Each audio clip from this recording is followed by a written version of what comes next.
Hi, I'm a sleep scientist. Tonight we'll drift into something you've touched every moment of your life but never truly held. Air. The quiet, invisible sea you've been floating in since the moment you arrived. It doesn't sparkle like stars or ripple like oceans, but it surrounds you, wraps you, enters and leaves you, silently, constantly. Let's start with something strange. Air has weight. You don't feel it, do you? Lying there now, maybe in bed, maybe on the couch, maybe somewhere in between wakefulness and dreams, you're under pressure.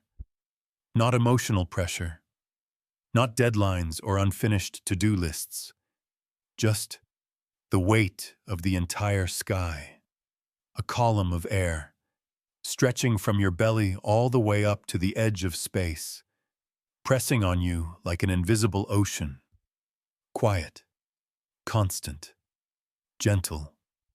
Every square meter of Earth's surface holds a stack of air that weighs over 10,000 kilograms. That's like a full-grown elephant standing silently on every square meter around you, including you. And yet you're fine. You don't notice. Your body evolved to this pressure. You're like a fish who doesn't know what water is. Maybe your pillow is soft. Maybe your body has just settled into that sleepy looseness. And still air is pressing down, not crushing, not hurting, just there, reliable, like a sleepy companion, always touching your skin, even where nothing else does. You might be wondering if air is that heavy. Why don't I feel squashed? Well, it's because your body pushes back. You're full of air too, in your lungs, in your blood. Even in your ears and sinuses, all of them gently expanding to balance the outside pressure. You're not being pressed, you're held, supported, equalized, like a balloon that doesn't pop because its insides match its outsides. It's oddly beautiful, isn't it? You don't have to think about it. You're just in equilibrium. That's a nice word for tonight, equilibrium. Everything matched. No strain, no drama. Let's imagine something. You're standing in a forest clearing. The ground is soft. The sky is wide. All around.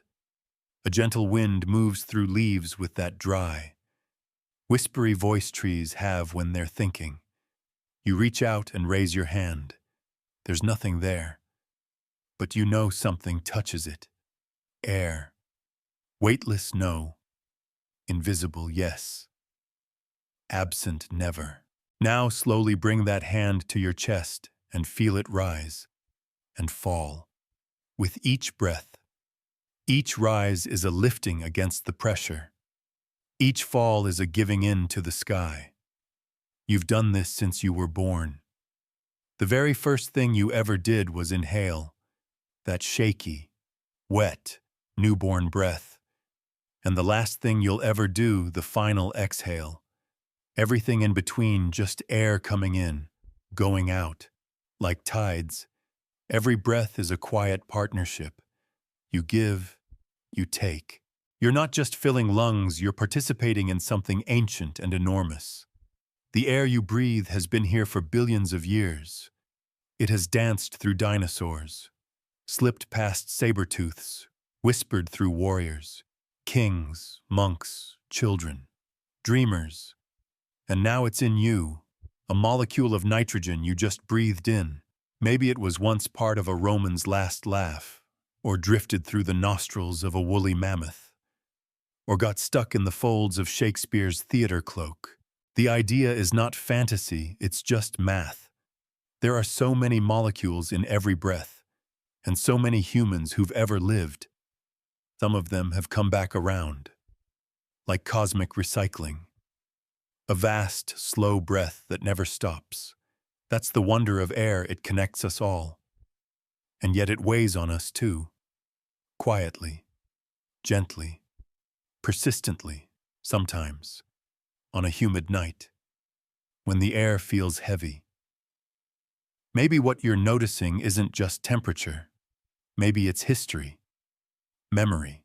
Maybe it's the weight of all those breaths still floating, still cycling, still waiting to become part of you. Funny, isn't it? You worry about the weight of things, decisions, emotions, bills, plans, but you've been carrying the sky this whole time, and you didn't even notice. Sometimes I wonder what that means. Maybe it means your body is already stronger than you think, already adapted to pressures you don't feel, already more at peace with its environment than your mind is. Maybe your thoughts are still fighting gravity, but your lungs, they're floating, already surrendered. Let's slow things down. Inhale slowly, not forced, not loud, just a quiet sip. And now exhale. Let it fall out of you, like mist, like a sigh you didn't realize you were holding. You're not emptying yourself. You're trading. That air is not used up. It's just changed. Some oxygen lost, some warmth added, and now it goes back out into the world to become someone else's breath, or a leaf's food, or part of a cloud. And through all of this, the air holds you, not like a hand, not like a net, but like an understanding, a surrounding, a presence. You never have to earn it. You never have to beg for it. Even when you're sad. Even when you're tired and curling into the blankets like a little galaxy of fatigue. Even then, air is there.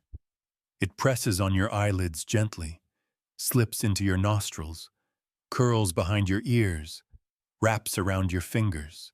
It's in the pause between thoughts. It's the soft buffer between your skin and the rest of the world.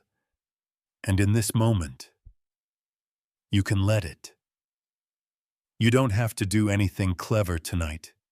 You don't have to solve, win, or achieve. Just breathe.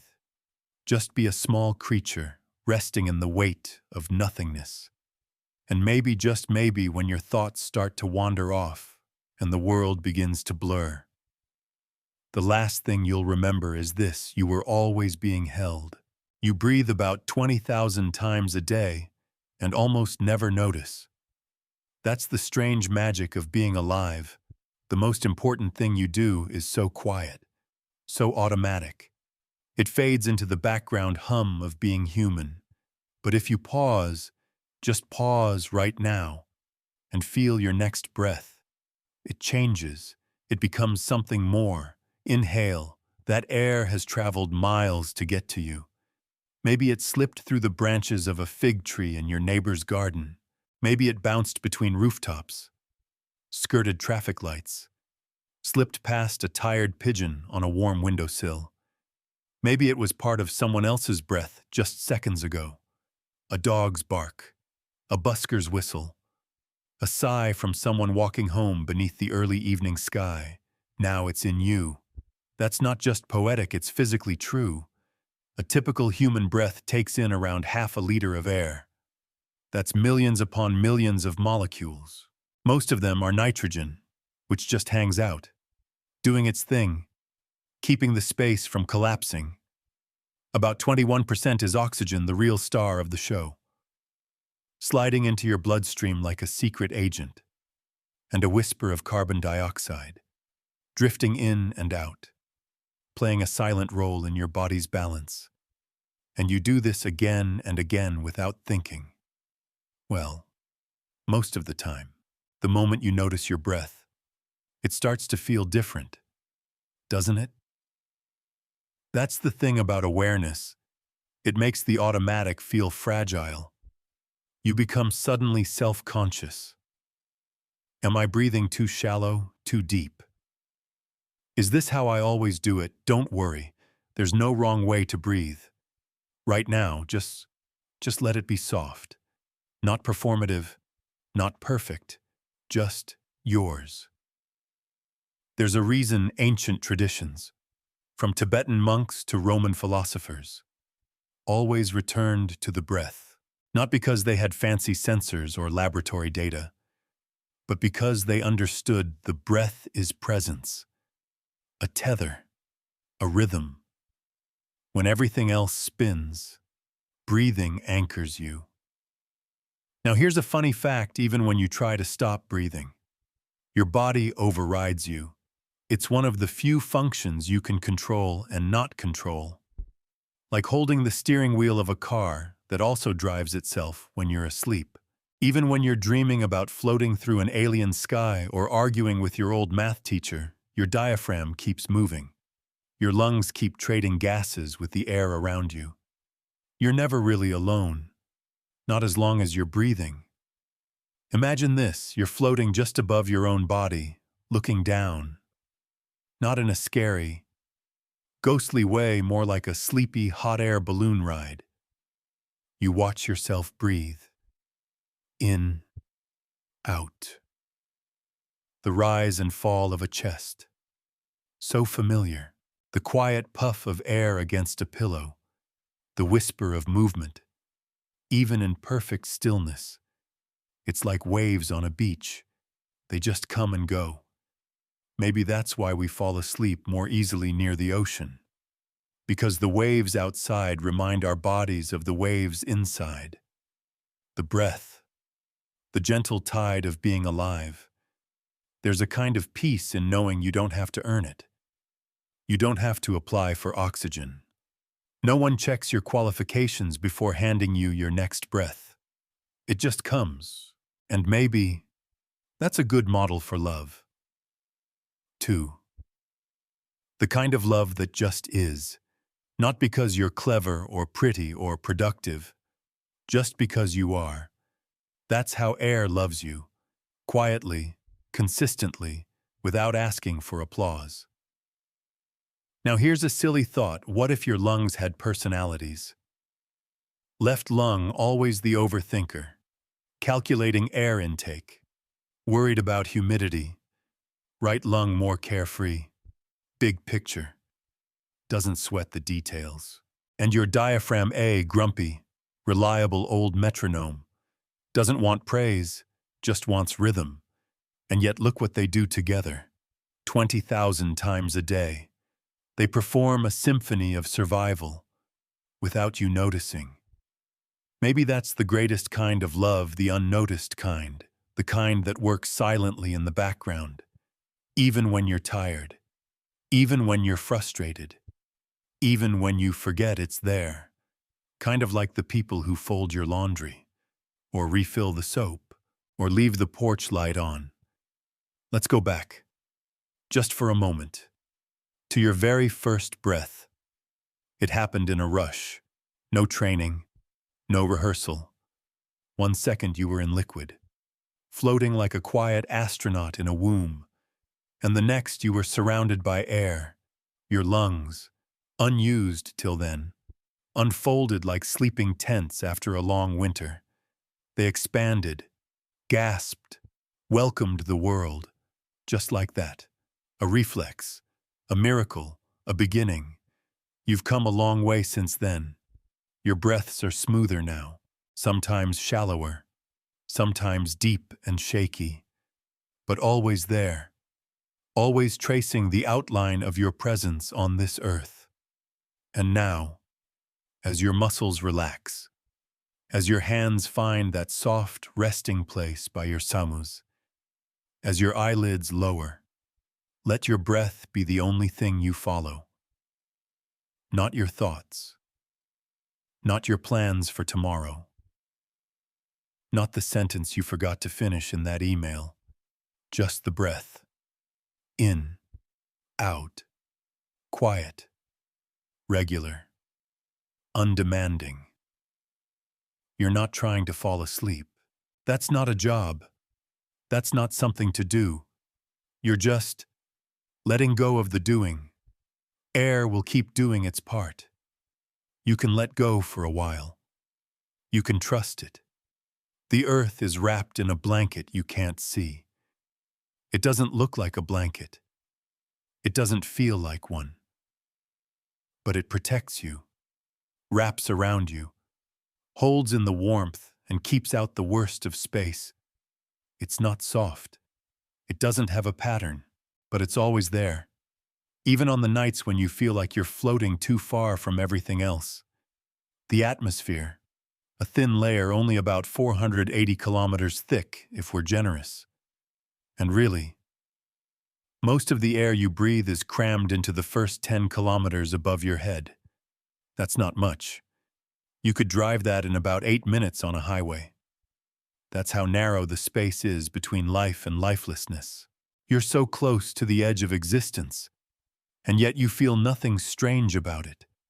That's the magic of it. You don't feel like you're on the edge of a planet spinning through freezing space. Because air, this invisible shield, makes it feel like home. Let's picture it differently. Imagine Earth as an apple, then the atmosphere, the entire layer that gives us weather, breath, and birdsong is just the thin, waxy skin on the surface. That's it. The rest solid, silent space. Out there, there's no air, no sound, no pressure, just the cold emptiness. But here, where you are, is different. Inside this invisible dome, sound carries, rain falls, babies cry, soup simmers, all because of that thin, unremarkable layer of gases held by gravity. It's almost too easy to take it for granted. You walk through it. You wave your hands in it. You drive through it. Run through it. Sing into it. And yet, have you ever thanked it? Probably not. That's okay. It doesn't ask for thanks. Still, it's good to notice, especially tonight, when the air is cool, when your body begins to sink into whatever it's lying on. When the mind starts its slow detachment from the day, just notice it for a moment. Notice how this invisible thing is always working for you. It regulates temperature. The air you're in is an insulator. Without it, Earth would swing wildly from boiling to freezing each day. You'd never make it to breakfast. It filters light, that gentle blue sky you know so well, a trick of scattered sunlight passing through molecules. Broken and softened just for your eyes. That's the atmosphere. Playing painter. It catches meteors. Thousands of little space rocks come hurling toward Earth every day, and most burn up in the upper layers of the air. Imagine fire streaks across the sky. And we call it beautiful, not terrifying.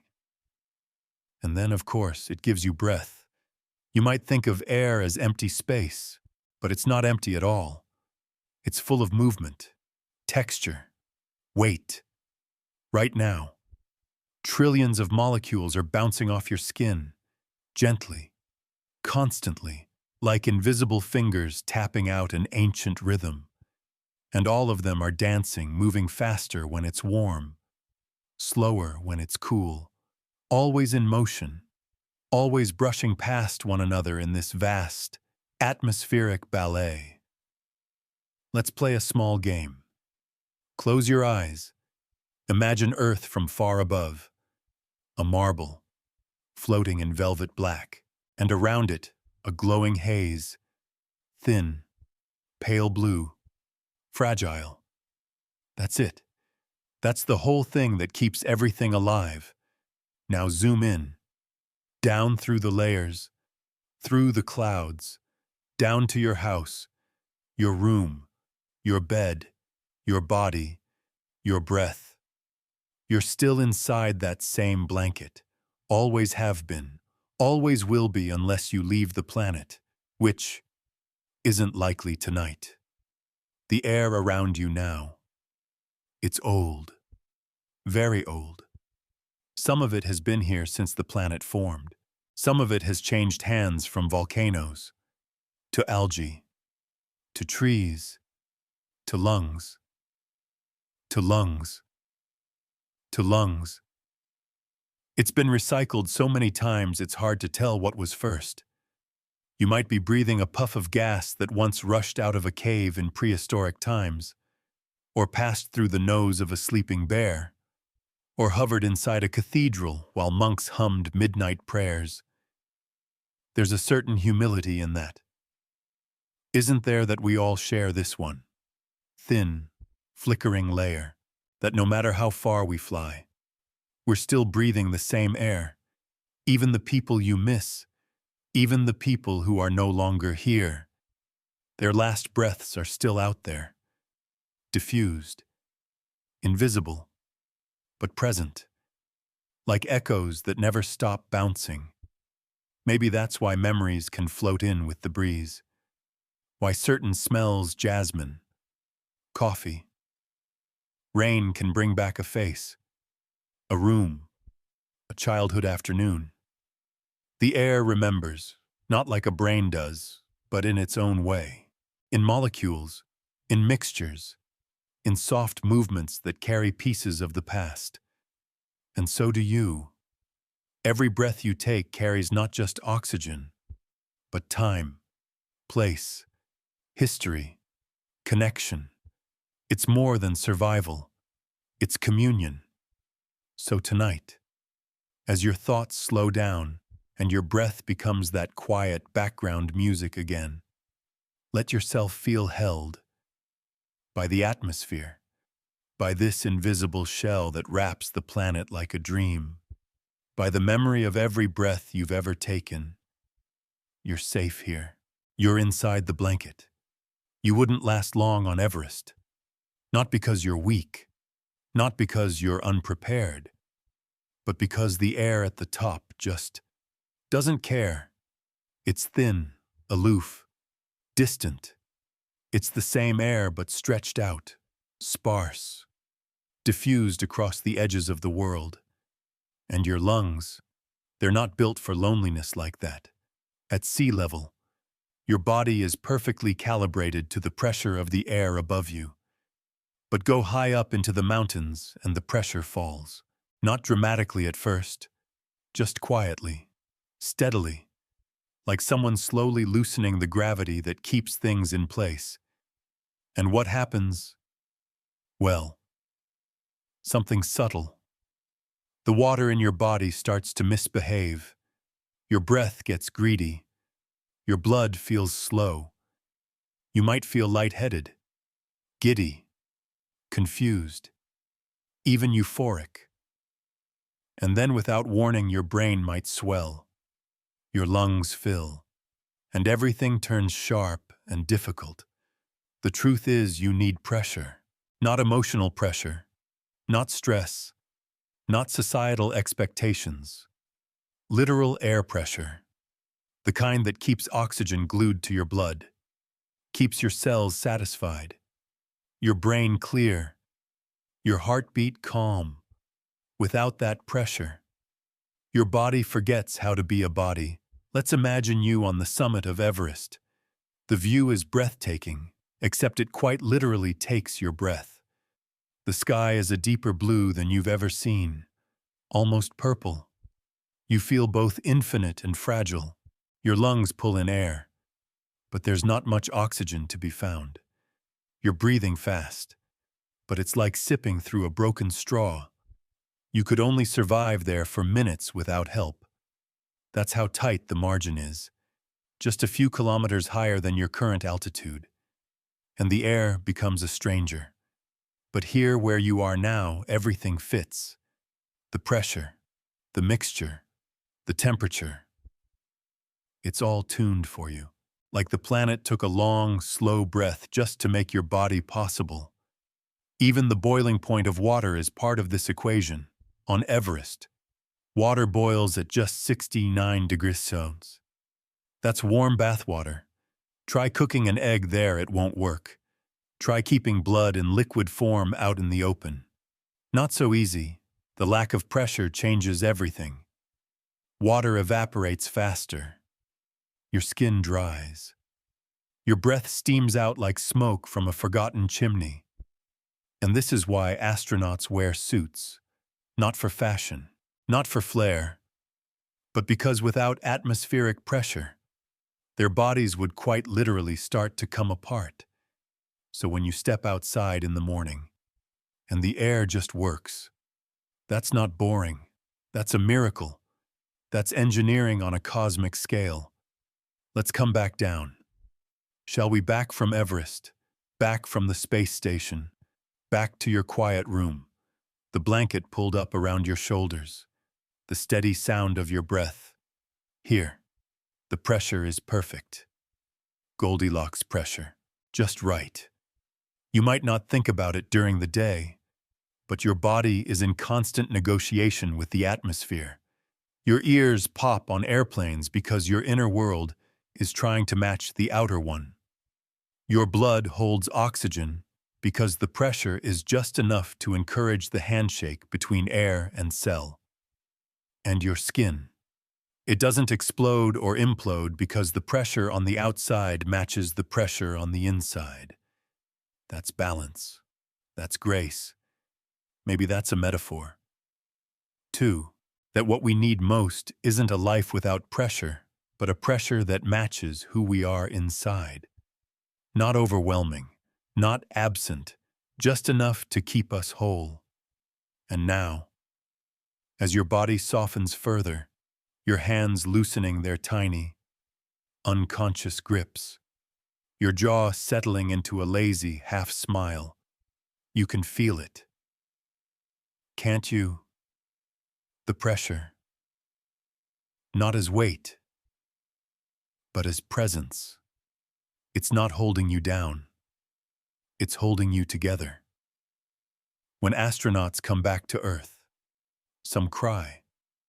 Not just from joy, not just from gravity, but from the return of atmosphere, from the sudden touch of pressure on skin, on lungs, on eyes. It's like being hugged by a planet, something you didn't realize you missed until it came back. And you never left. You've always been inside this embrace. You might not have Everest views or a ticket to space, but you have this moment, this breath, this perfect balancing act between your body and the sky, and that's enough. Let the pressure hold you. Let it keep you grounded. Let it remind you that being here, being alive, is not passive. It's participatory. You're breathing. Yes. But the air is breathing you back. You might think air is just nothing. That what fills the space between walls, between people, between stars, is some kind of invisible emptiness. But no, air is not empty. It is crowded, buzzing, teeming. Inside every quiet breath you take, there's a whole microscopic city, millions, billions, trillions of molecules jostling, dancing, spinning.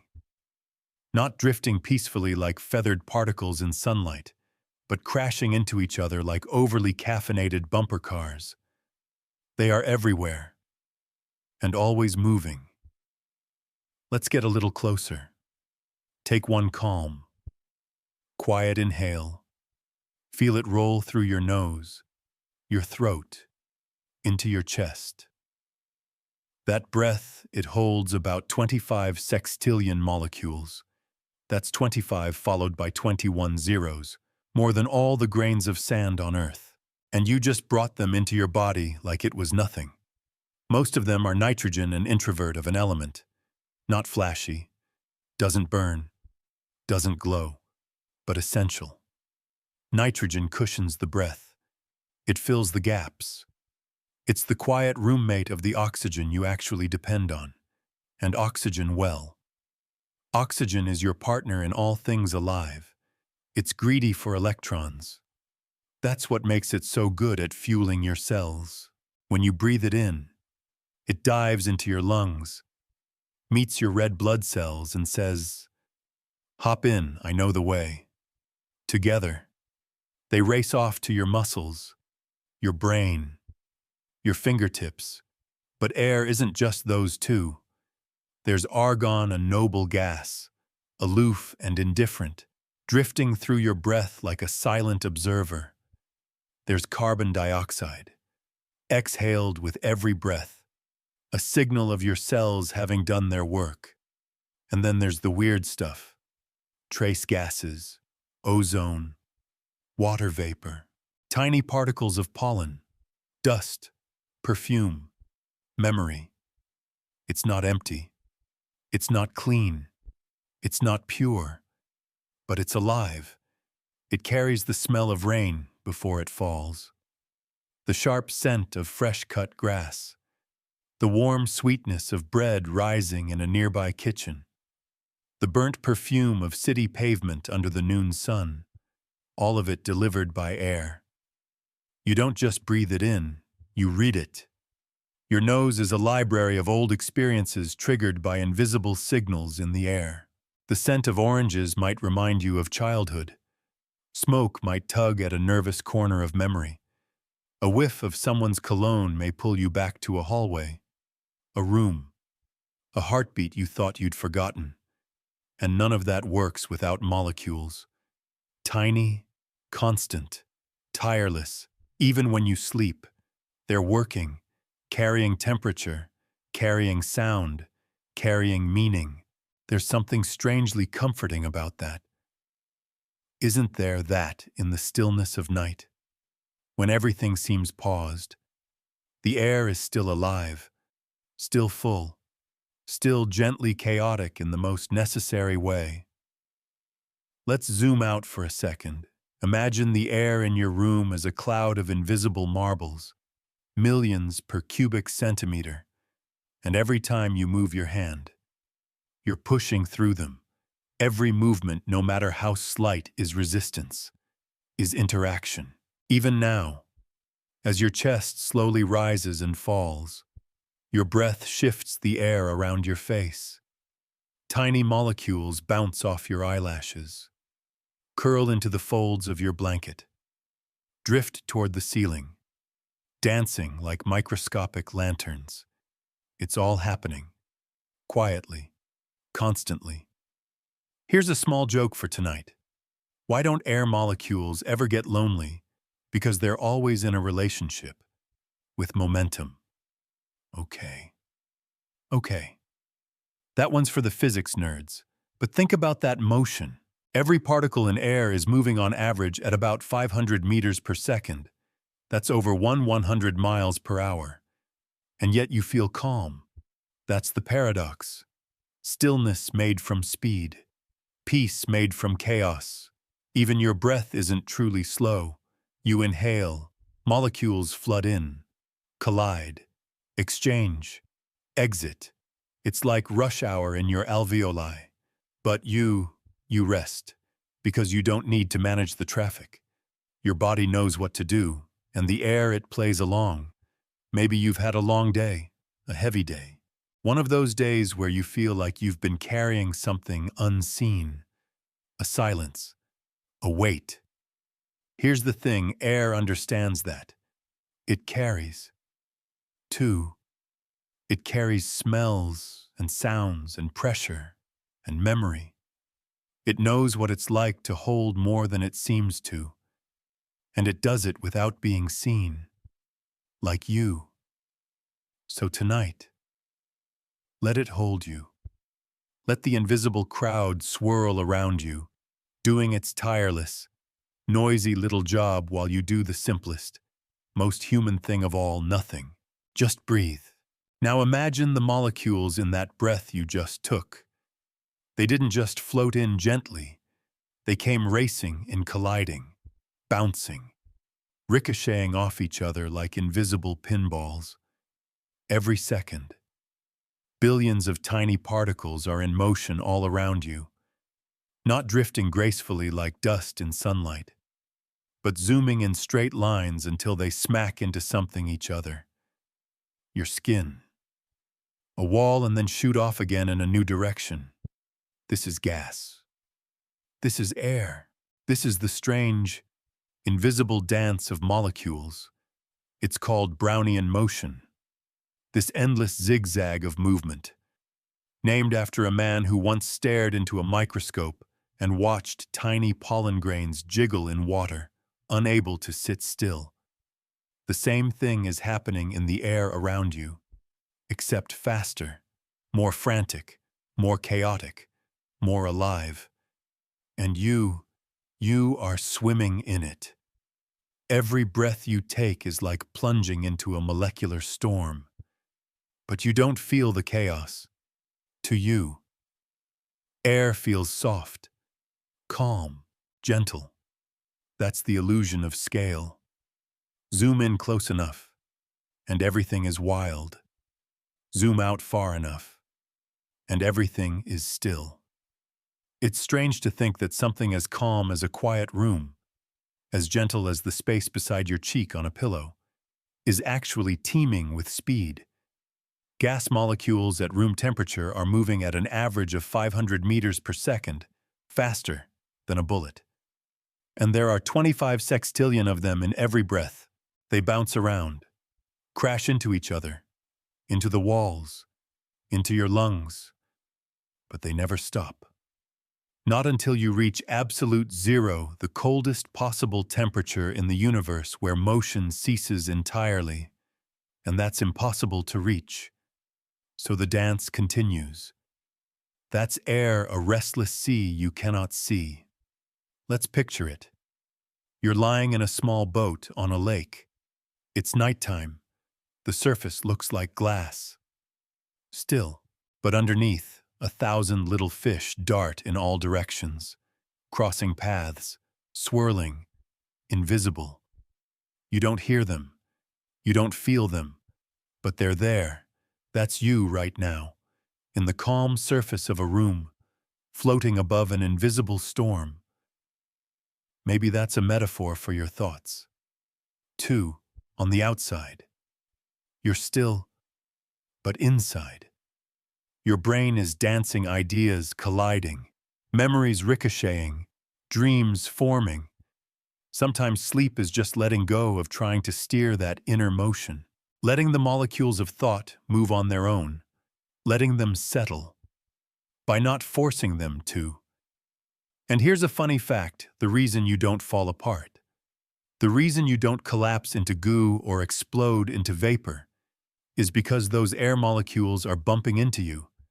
They're not just floating lazily by. They are pressing, constantly, from every direction. It's what gives shape to everything. The soft resistance you feel when you wave your hand through the air. That's billions of molecules saying hello. You're never not being touched. That might sound odd, but it's kind of beautiful, even in your loneliest moments, even in the quietest hour of the night. You are surrounded by contact, invisible, gentle, constant. You are, quite literally, being kissed by air every moment. Now let's go microscopic again. Imagine a single oxygen molecule. It's small, so small. It would take 10 billion of them to cover the head of a pin. But this one is special. It's on a mission. It shoots in through your nose, rushes down your trachea, slips through narrowing passageways into the alveoli of your lungs. And there it waits, just for a fraction of a second. Then, a red blood cell floats past, and like two commuters catching the same train, they connect. That molecule hitches a ride, zooming through your bloodstream, past your heart, into capillaries, slipping out into tissues, disappearing into a cell that needed just that one gulp of oxygen to do its work. All that, from a single breath, and while you're lying here, eyes closed, maybe halfway to sleep. This is happening over and over again, without you lifting a finger. You are a galaxy of systems you don't have to manage. You are the host of processes so elegant. They've been refined over millions of years, and the air, it plays its part. Faithfully, invisibly. Maybe. Maybe it's okay not to notice everything. Maybe some of the most wonderful things are the ones that happen without our awareness, like the motion of molecules, like the quiet rhythm of breath, like the feeling that maybe, tonight. You're not so alone in the world, because air is always there. It doesn't demand attention. It doesn't shout. It just moves, moves, moves. And you rest. Close your eyes for a moment. If they aren't already, now imagine this: you're inside a perfectly silent cave, deep underground. No wind, no rustling, just stillness. You open your mouth and say something, anything, but no sound comes back. Just your own voice, swallowed whole, because without air, there's no sound. That's how vital it is, not just for breath, but for connection, for words, for music, for laughter, for the whisper of someone you love saying, "I'm here." Sound doesn't travel through emptiness. It needs something to push, something to ripple through, and air is the medium. The invisible thread stretched between your voice and another's ear. Let's say something simple: hello. That word, just 4 little letters, sets off a chain reaction. Your vocal cords vibrate, shaping the air. Molecules begin to jiggle. They bump into nearby molecules, who bump into others, like a ripple on a pond made of invisible beads. And before you know it, those molecules are bumping their way across the room, bouncing off furniture, curling around corners until they reach someone's ear. And there, tiny hairs in the inner ear vibrate in response. The brain takes over. The word hello is heard, and all of it only happens because of air. Let's pull back again. Imagine a world with no air, a true vacuum, a silent vacuum. You could scream all you wanted in outer space, but no one would hear you.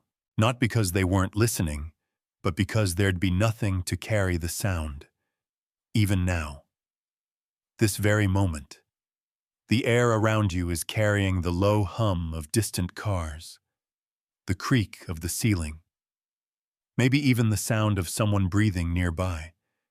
It's delivering these gentle packets of vibration, wrapping them in quiet, sending them softly toward you.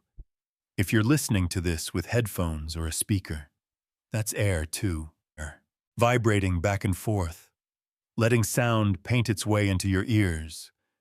So air is not just there, it's active. It is how music exists, how stories are shared, how lullabies are sung in the dark. Here's a sweet image. Picture a mother humming to her baby, rocking gently, the room dim. That little voice, just a whisper of sound, crosses the tiny distance between her mouth and the baby's ear. That moment of comfort carried entirely by air. Without it, comfort would be silent. And laughter, that lovely little explosion of sound gone without air. Birdsong vanished. Even the wind chimes hanging on your porch would make no music, just mute metal swinging. So let's take a moment to appreciate the sound of air talking, because it does. You know, the rustle of wind through trees. That's air finding its voice. The crack of thunder. That's air being torn apart by lightning and slamming back together. The soft whoosh of your own breath. That's air slipping over your vocal cords, saying you're still here. And even silence isn't entirely silent right now, in this quiet space. You might notice the tiniest sounds: the ticking of a clock, the sigh of the floor settling, the breath in your chest, all of them carried by air. You are in a symphony, a very soft one, a bedtime symphony, and the conductor is invisible. Here's something else to ponder. Gently, When astronauts go into space for long stretches, many report a kind of sensory grief, not just for the smells of Earth or the feel of gravity, but for the sound of life. They miss birdsong, the murmur of leaves, the way air fills a room with the softest noises. Space is silent, but you're surrounded, even when everything feels quiet. Air hums around you with information, and your ears, they never really sleep. That's why a soft noise can wake you, why lullabies work, why whispers have power. So tonight, as you lie still, let the air do the work. Let it bring you gentle sounds. Let it soothe your ears with the low, warm thrum of a world still spinning. You don't need to listen hard. You don't need to understand everything. Just float in the soft awareness that you're held not just by breath, but by the song of the air.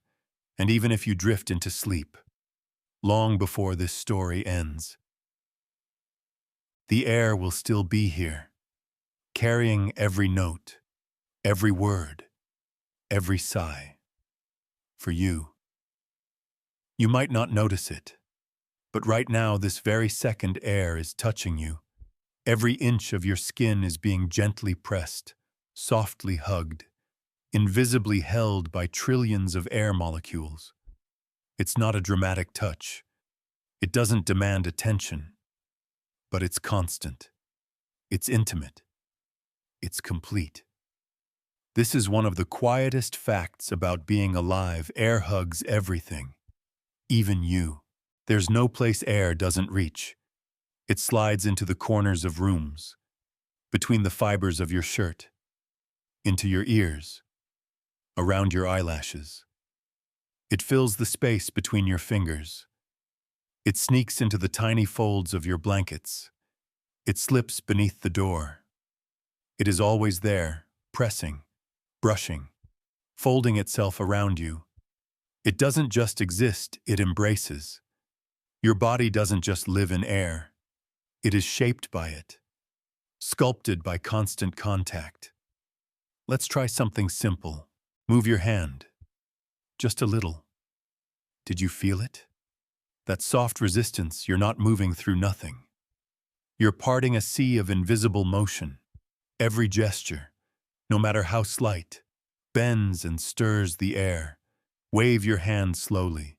The air parts for you, pushes back, then closes in again, not forcefully, just patiently, like a friend who doesn't mind stepping aside, then returning. And air does more than touch. It lifts. Have you ever felt your shirt billow when you walk fast? Or the hem of your coat rise with the breeze? That's not magic. That's air rising underneath, creating pressure differences that lift. Even birds, when they soar, are just masters of air's gentle push and pull. They don't fly by brute force. They glide by understanding air's invisible fingers. Air holds their wings like hands in prayer. It pushes when needed, releases when not. There's trust between wing and wind. And now, tonight, maybe your breath slows. Maybe your arms are nestled down, resting. But the air is still moving microscopically, all around you. You're being held by atmosphere, by physics, by the quiet persistence of molecules doing their job. Let's drift somewhere else for a moment. Imagine you're underwater in a warm, shallow sea. You're floating. You don't need to swim. The water presses gently on all sides. It carries you, cradles you, feels like nothing and everything. That's what air does too. But because it's invisible, you forget. It lifts your voice when you speak. It cools your skin when you sweat. It warms your cheeks when you exhale. Even now, as you lie still, your body is giving off heat, and the air, It takes it gently, disperses it, carries it away like a careful servant. It's not just a medium for breath, it's your second skin. And in the quiet of night, that skin is still working with you. Your body and air are in constant conversation. Temperature, humidity, movement, sound all shared, exchanged, whispered back and forth, even smell. Air is the carrier of memory. The scent of rain on dry ground petrichor, a word that almost hums when you say it. That scent exists because air touches the earth, pulls up the oils, and brings them to your nose. A gift, a reminder. Smell is just particles carried through the air, accepted by your body, interpreted by your brain. So when you smell bread, or soap, or an old sweater, you're actually taking in tiny, invisible bits of the world, letting the air tell you stories. That's what it does. It touches. It lifts. It speaks. And always it stays. Maybe tonight you needed to feel that. Maybe you've felt disconnected from the world lately, like there's a layer between you and everything else. But air, it doesn't keep its distance. It's with you, all around you, pressing on your closed eyelids, curling into the crook of your arm, moving softly between each breath, each pause, each heartbeat. It's not loud. It's not flashy. It's just faithful. The next time you stand outside and feel the wind rush past your face, remember that's not just movement. That's the world saying, I feel you. And maybe you can whisper back, I feel you too. Wind is just air on the move. Not in a hurry, exactly. But not standing still either. A traveler, a storyteller, a wanderer that's never in one place for long. Sometimes it whispers, sometimes it howls, sometimes it just passes by without saying a word, gentle and forgettable. Other times, it makes itself known, tugging your jacket, flipping your umbrella, rearranging your hair like an invisible stylist with questionable taste. But always, it's air, going somewhere. That's all wind is. The motion of molecules from one place to another, from high pressure to low pressure, like someone trying to smooth out the wrinkles of the sky. And as it moves, it brings with it temperature, moisture, memory, even emotion. You can feel it, not just on your skin, but sometimes in your bones. Warm winds carry softness, like sighs across sun-warmed fields. Cold winds bite. They don't just chill, they sharpen. There's an old superstition that certain winds make people act strangely. That the Foyhan wind in the Alps stirs up arguments. That the Sirocco in Italy makes tempers short. That Santa Ana winds in California make the air feel like it's holding its breath before something happens. Science debates those claims, but feelings, they're harder to measure. And sometimes, when the wind kicks up out of nowhere and the trees bend just a little too dramatically, does feel like something more than weather. Let's step into a little scene. You're standing on the edge of a field at dusk. The day is cooling, shadows long, the grass is still, until suddenly it isn't. A gust moves across it like a ripple over water. You can't see where it came from. You can't tell where it's going. But it touches you. A cool swipe against your cheek, a hand brushing back your hair, a reminder you're not alone. That's the strange intimacy of wind. It's air in action. And it gets personal. It has texture not always the same. A dry desert wind feels different from a salty coastal breeze. A forest gust smells of pine and damp bark. An urban wind picks up the heat of concrete, the trace of perfume, the ghost of car exhaust. You've known them all.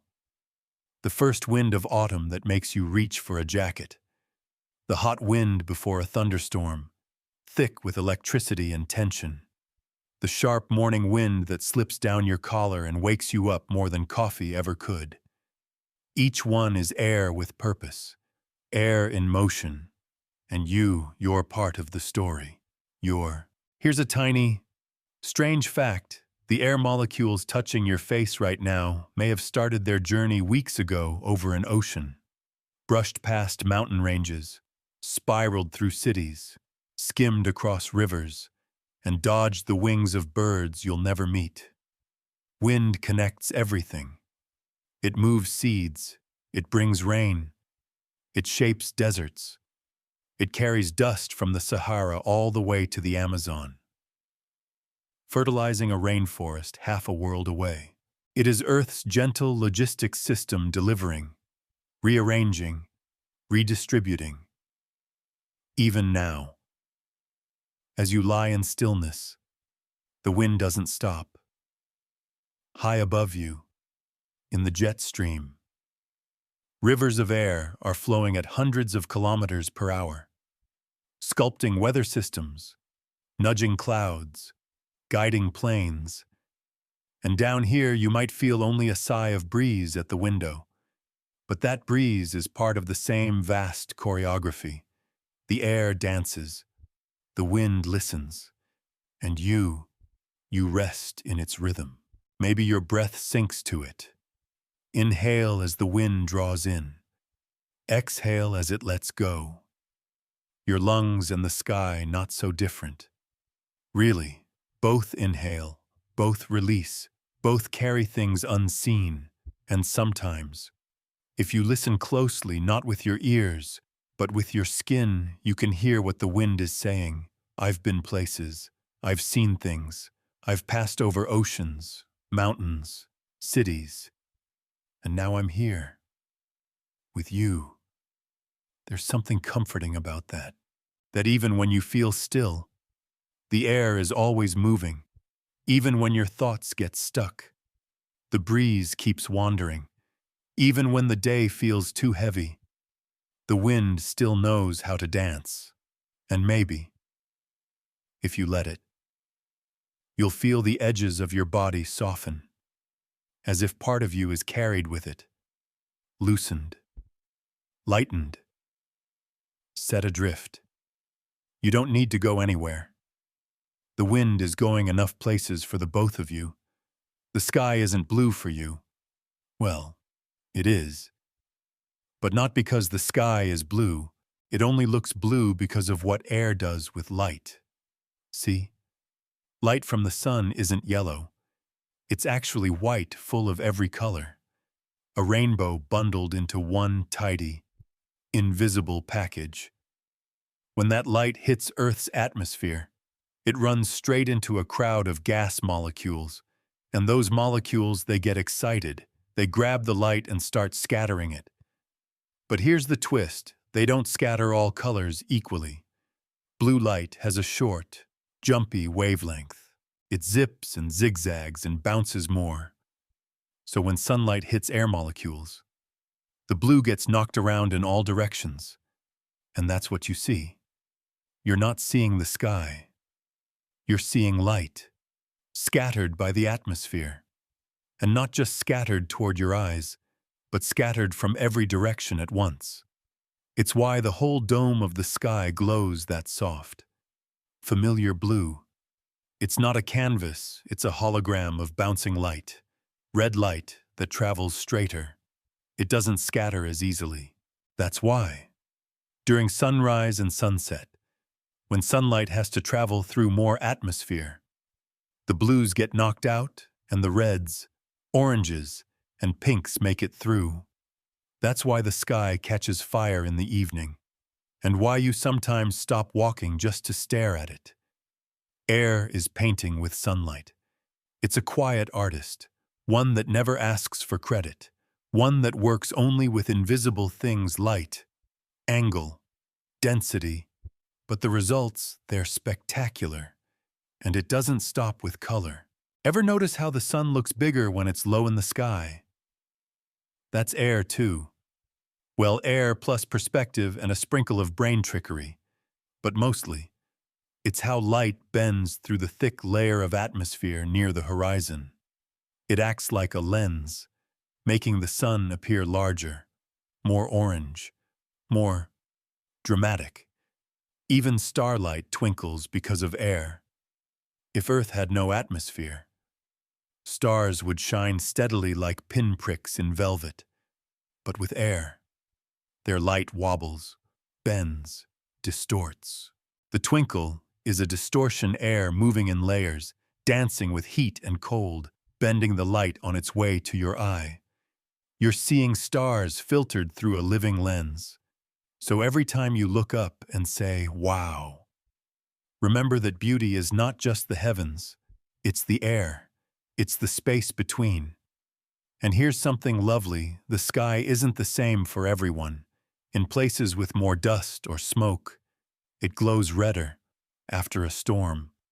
The air is clean, and the blue gets bolder. At high altitudes, the air thins, and the sky deepens into a navy. Almost purple hue. You've seen it change. With season, with mood, with memory. Think of a sky you really remember. Maybe it was after a long drive, or during a long walk, or the last time someone you loved said something you still carry. The sky was there. The color was there. You didn't just see it, you felt it. Because air plays with light, and light plays with memory. Let's try a little mental exercise. Imagine a sunrise not on a beach, not in the mountains, but in a place that belongs only to you. Maybe a memory, maybe a dream. The light is low, the air is cool, the sky is starting to bloom with color, pink, gold, violet, blue, each hue drifting softly into the next, like watercolor on damp paper. And there, just for a moment, you feel perfectly placed, like the sky has written a note just for you and folded it in color. That's what the air does. It doesn't just hold light, it shapes it. It curates your experience of day and night, of dawn and dusk, of seeing, and it does it without applause.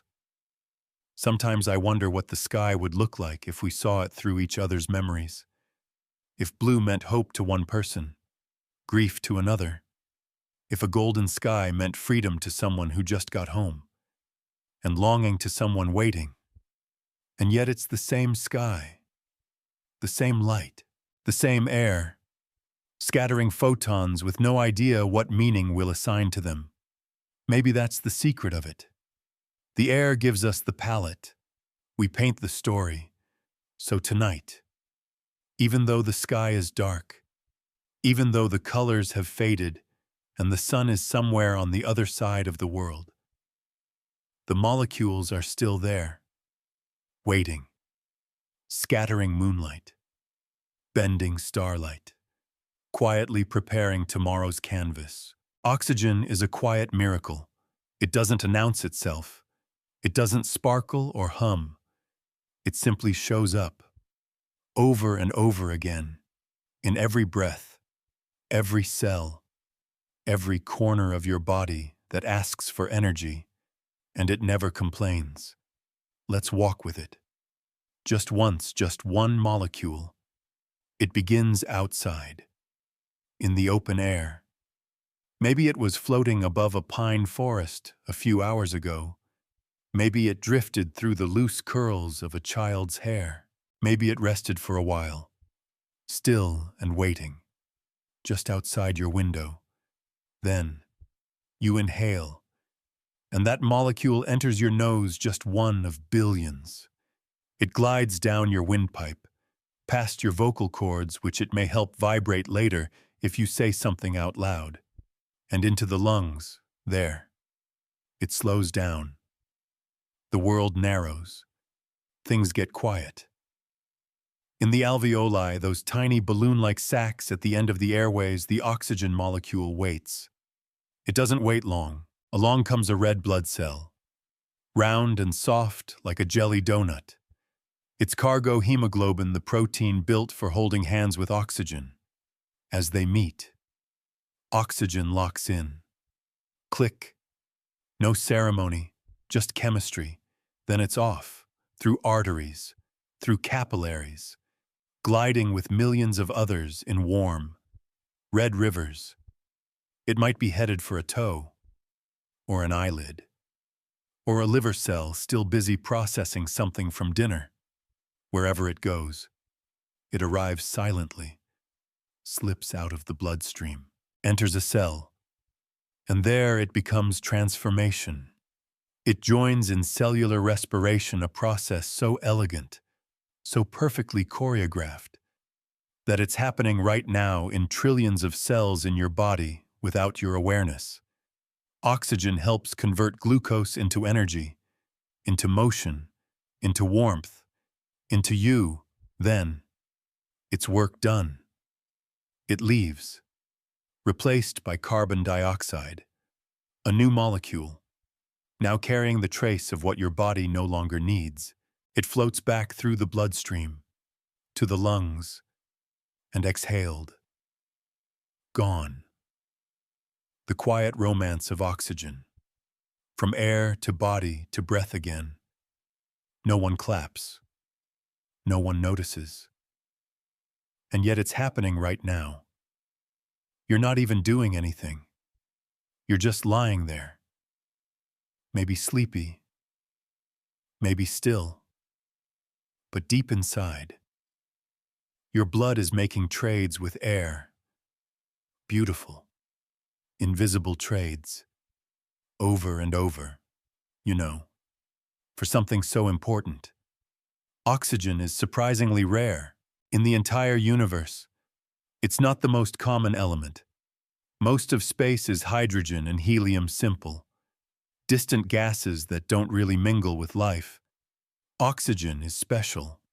It's choosy. It's reactive. It bonds with things, builds things, powers things.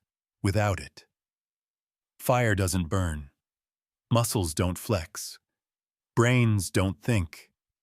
It's funny, oxygen is both essential and dangerous. Too little, and we fade. Too much, and we burn. That's why our atmosphere is only 21% oxygen. Not too high, not too low. Earth figured out the balance through trees, algae, photosynthesis, and time, so much time. Your body has that balance too. Too much oxygen in your blood, and you'd feel dizzy, flushed, anxious. Too little, and your fingertips tingle, your thoughts scatter, your skin goes pale. But when it's just right, when that molecule clicks into place inside the cell and says, "I've got you," you don't even feel it. You just live. Maybe that's what makes oxygen such a quiet hero. It never asks you to notice it. It only wants to keep you warm, to keep your brain clear enough to have dreams, to keep your heart moving without complaint, to help your lungs rise and fall in the dark, while you sleep, while you forget the world. It is the breath behind every breath, the energy beneath your stillness, the reason you'll wake up tomorrow. So tonight, let your breath slow. Let the oxygen come to you. There's no need to force it. No need to breathe correctly. You're already doing it right. You've been doing it since the very beginning. The moment you were born and the air first hit your lungs, that was the moment oxygen entered your story. And it hasn't left since. It has been with you through joy and heartbreak, silence and laughter, every moment of sleep and every moment of awakening. It's here now. Not loudly, just loyally. So let it flow. Let it hum in your veins. Let it fuel the quiet miracles that happen inside you, even when the world has gone still. And if you sleep before this sentence ends, that's okay. Oxygen will keep going. It doesn't need your attention. It just needs your lungs. With every sigh, you send something back, carbon dioxide, a quiet traveler, a molecule with a destination. It begins as the end of a story. Your cells used the oxygen, created energy, and now there's a leftover. This carbon dioxide molecule. Not waste. Exactly. More like a whisper, a signal, a note sent back into the world saying, I was here. It rides back to your lungs, diffusing from your blood into the tiny air sacs once more. And with your next exhale, it slips into the open air. Free again. You don't notice it leaving. It doesn't ask for fanfare, but it's gone. And somewhere, maybe not far from where you are now, a plant is waiting for that molecule. That's the strange elegance of it all. Plants love what we let go. Photosynthesis is the word we give it. But really, it's just another quiet exchange. The plant takes in carbon dioxide, opens its leafy pores, and lets the molecule inside. There, with sunlight and water, something miraculous happens. Carbon dioxide gets split and rebuilt into sugar, into structure, into life. And the oxygen left over from that transformation, it gets released. The same oxygen you breathed in part 11 was once the cast-off breath of a plant, maybe a tree, maybe a blade of grass, maybe the soft green algae stirring in a pond somewhere you'll never see. You inhale what plants exhale. You exhale what plants inhale. A quiet partnership, a loop that has gone on for millions of years.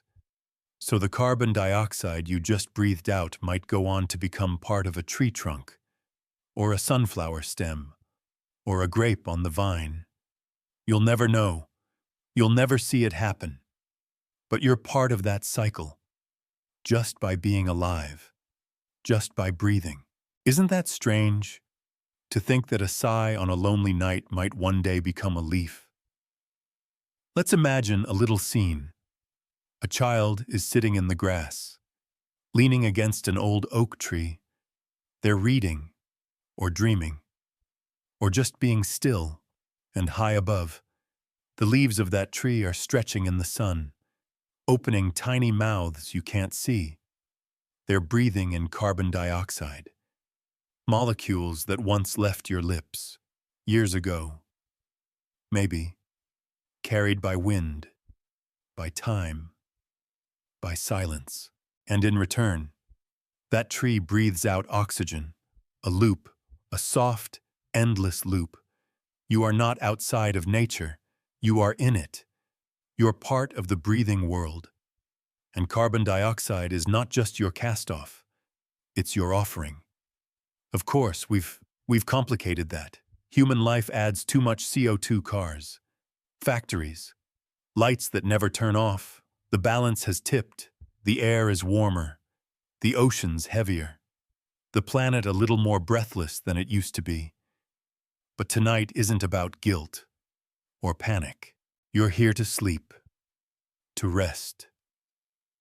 Let's leave the world's worries for daylight, tonight. Just remember this. Your breath still belongs to this planet, to its trees and grasses and oceans, to its unseen partners, even now, lying here. Your lungs are writing tiny messages into the air, messages that say, I'm alive, I'm here, I exist, and the plants they'll answer. Not with words, but with flowers, with fruit, with new air. It's a conversation made of molecules, and you don't have to think about it. You just breathe. In, out. Give, receive. There's an almost spiritual rhythm to it. Isn't there? Carbon dioxide doesn't stay in your body. It leaves, freely, willingly. It trusts that something else will pick it up and make use of it. Maybe there's something to learn in that, about letting go, about trusting that what you release grief, fear, tension, thoughts that kept you up last night will be taken by the world and transformed into something softer, something useful, something no longer yours to carry. So tonight, as your chest rises and falls in that gentle rhythm, know that you are part of something old, something sacred, something that includes roots and clouds and stars, the breath you just let go of. It has a future. Let's talk about leaves, not just the ones you crunch beneath your feet in autumn, not just the ones dancing outside your window when the breeze stirs them like a quiet song. I mean leaves as breathers, as ancient, quiet machines of transformation. Because air doesn't become life on its own. It needs sunlight, it needs water, and it needs those delicate green panels stretched out toward the sky leaves, gathering, filtering, reacting. Photosynthesis is the miracle they perform. It's a big word, but the process itself is almost childlike in its simplicity. Sunlight touches the leaf. Water rises through the stem. Carbon dioxide slips in through tiny pores called stomata. The leaf combines them all: light, water, air, and makes glucose, the building block of energy, and in the process, the leaf releases oxygen, your oxygen. It doesn't scream when it does it. It doesn't light up. It just quietly exhales into the world, sending out the breath you'll eventually draw in. It's amazing to realize that you're not the only one breathing. Right now, in the dark, trees are breathing too. Not exactly like you, most plants pause their photosynthesis when the sun goes down, but their presence remains. Their gift remains. Somewhere nearby. Maybe in your neighborhood. Maybe on a quiet hill. A tree that was planted decades ago is still contributing to your next breath. That feels personal. And maybe it should. Think of a tree you've seen many times. Maybe you've never touched it. Maybe you don't even know its name. But every time you pass it, it's exchanging molecules with you. It doesn't know you're grateful, but it offers itself anyway. Leaves are hands, reaching for light, cupping it gently, mixing it with air, giving it back as life. And this happens every day, quietly, endlessly. Even the grass under your feet, the algae in the ocean, the weeds that grow in sidewalk cracks, they all participate. They all work the light. They all transform air into life. You're part of their system, and they're part of yours. The relationship is older than language, older than fire, older than memory. Sometimes people speak of plants as slow, as still. But they're anything but. They open and close their pores. They shift direction. They spiral toward the sun in the morning and droop quietly by evening. They know how to move, just not on our schedule. A sunflower, for instance, follows the sun across the sky, slowly rotating its head throughout the day, not because it thinks, but because it feels light, reacts to it, uses it, and while it does, it's breathing, just like you. Let's picture something. A vast, ancient forest, the kind you only see in documentaries. Dense, humid, alive. The trees don't just stand there, they exhale. They pulse with gas exchange. They take in carbon dioxide and give back oxygen with every cell. That forest is a lung, a vast, slow, green lung, breathing in rhythm with the planet. And you are breathing in rhythm with it. even from your room, even in the city, even surrounded by walls. The air still connects you. Maybe that's why walks in nature feel different. It's not just the scenery, it's the air itself, fresher, richer, with the fingerprints of 1,000 leaves still lingering in every breath. Even indoor plants contribute, in their own small way. A pot of mint on the windowsill, a rubber tree by the couch. They're not decorative, they're participants, quiet companions in your breathing life. And if you've ever held a leaf up to the light and traced the tiny veins like the capillaries of a green being, you've seen the architecture of life, of air, of collaboration. Leaves aren't here to impress you, but if you notice them, even for a second, you'll see something ancient in their simplicity, a reminder that life doesn't have to be fast to be meaningful, that growth doesn't need noise, that giving doesn't need reward. Tonight, as you lie still, the trees are resting, too. Their respiration has slowed. The rhythm of the world has softened. But the partnership continues. You breathe. They breathe. Tomorrow, when the sun rises, they'll begin photosynthesis again, leaf by leaf, molecule by molecule, offering oxygen to the air around them, preparing the breath that will one day enter your lungs. You don't need to do anything. Just rest. You're part of the system. Even in sleep, you belong. Air doesn't always stay calm. Sometimes it gathers strength, builds tension, spins itself into a storm. You know the feeling when the sky darkens just a little too fast, when the wind picks up in uneven bursts, when the smell of the world shifts. There's electricity in the air, and even though nothing's happened yet, your body feels it, like the atmosphere is thinking. That's what a storm is. Really emotion in the sky. A thunderhead is just a tower of air, rising fast, growing tall, feeding on heat and moisture. It begins as warm air near the ground, rising up through cooler layers. As it climbs, it condenses into clouds. The higher it goes, the more dramatic the show becomes. By the time you see it looming, gray, layered with shadows, it's already built its own kingdom in the sky. And what happens next? Air keeps moving, pressure shifts, energy builds, thunder rumbles, lightning sparks. It's not angry, not really, just expressive. A storm is the sky saying, "There is too much here. I need to release."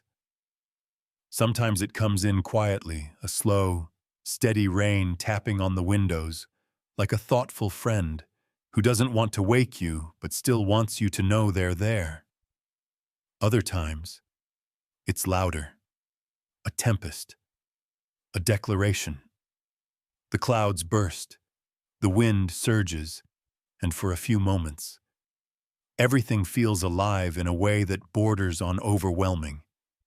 But even in its loudest moments, a storm is still made of air, just air, moving in complex ways, rising, falling, twisting, singing, lightning. That's air being split by a bolt of electricity hotter than the surface of the sun. The rapid expansion of air around it causes the crack, the thunder you hear seconds later. Storms aren't just water, they're architecture, built with temperature and tension. And yet, when you're inside warm, dry, listening to the wind batter the windows, it's not just noise. It's the sound of the atmosphere rebalancing. The air holds energy. It holds heat. It holds moisture. But sometimes, it holds too much. And when that happens, it needs to let go. Just like you. Maybe that's why storms feel familiar. even comforting. You've been there too, holding in something for too long, building pressure, letting it rise, even when you didn't mean to. And then one day, it all comes out, a storm of your own. But here's what air teaches us: storms pass. Always. They might make a mess. They might rattle the windows and soak the soil, but they don't last. The system clears itself, and in their place, stillness, freshness, that beautiful, soft moment after the storm ends when the world smells clean again. The petrichor, that earthy scent that only comes after rain.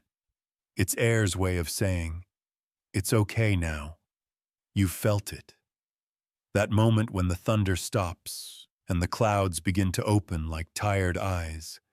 The wind calms, the birds return. Even your own breath feels deeper. That's not coincidence. That's coherence. You and the sky.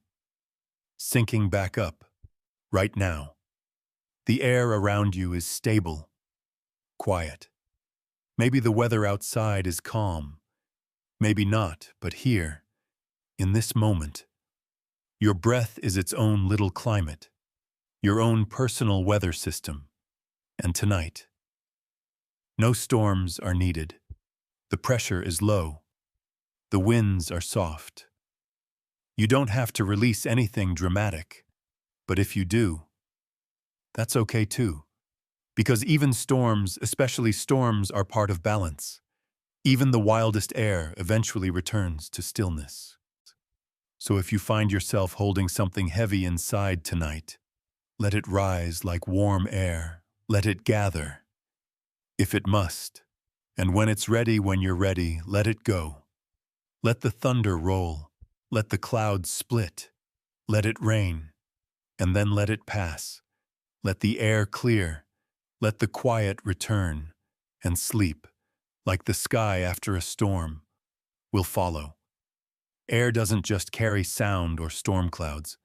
It carries temperature, and with it, mood, memory, sensation. Think of how a warm breeze feels on your face. Not just physically, but emotionally. It makes you softer, slower, more open. Now think of a crisp winter gust, sharp and bracing. That one makes you pull your jacket tighter. It wakes you up, refocuses you. That's not just your skin reacting. That's your whole body. Translating air, because air doesn't just move around temperature, it becomes it. Heat, at the molecular level, is motion. The faster air molecules move, the warmer the air feels, the slower they go, the colder it becomes. There's no glowing red or icy blue hidden in the air, just particles dancing faster or slower. And those invisible dances define the world around you. When it's warm, air rises. It expands. It carries scents more easily. It makes the atmosphere feel spacious, loose, kind. When it's cold, air contracts. It presses in. It sits closer to the ground, holding its breath. The world feels stiller, tighter. Even your voice sounds different in warm or cold air. Sound travels faster in heat molecules more eager to pass along the message. In winter, everything slows, including your words. Have you ever stepped from a warm room into the chill of a winter night? That moment when the air wraps around you like a cold sheet. There's no denying the shift. Your skin knows before your brain does. It's not just about numbers. It's about being. Or what about a summer afternoon, where the air hangs heavy like a wet cloth, when even breathing feels slow, deliberate? The heat sits in the atmosphere like a thick thought you can't quite shake. These moments shape your day. They shape your memory. We don't often remember dates. Well, we remember sensations. I don't recall what I said that day, but I remember how hot it was. Air makes feelings last. A warm breeze in spring, it might remind you of a childhood field trip. A cold gust through the hallway. Suddenly, you're back in that quiet hospital corridor, or leaving school in winter dusk, your breath visible and thoughts fogged. The air remembers for you, and it's not just emotional. Your body listens carefully to these signals. Skin receptors constantly monitor air temperature and adjust your responses: sweat, shiver, sigh. Even the pace of your breath changes. Warm air invites slower breathing. You linger in it. Cold air invites shorter, sharper inhales. You brace against it. And your heart notices too. Heat makes your blood vessels open, helps blood flow more freely. Cold constricts them, tightens the system. Your entire physical state dances with the air's temperature. Let's take a moment. Picture yourself standing on the edge of a lake in the early morning. The air is cool, misty, not freezing, just cool enough to wrap around your arms, asking you to pull your sleeves down. You watch your breath cloud in front of you. The lake is still. Somewhere a bird sings, its voice carried by chilled air, crisp and clear. Now fast forward, late afternoon. The sun is heavy above you. The air hums with heat.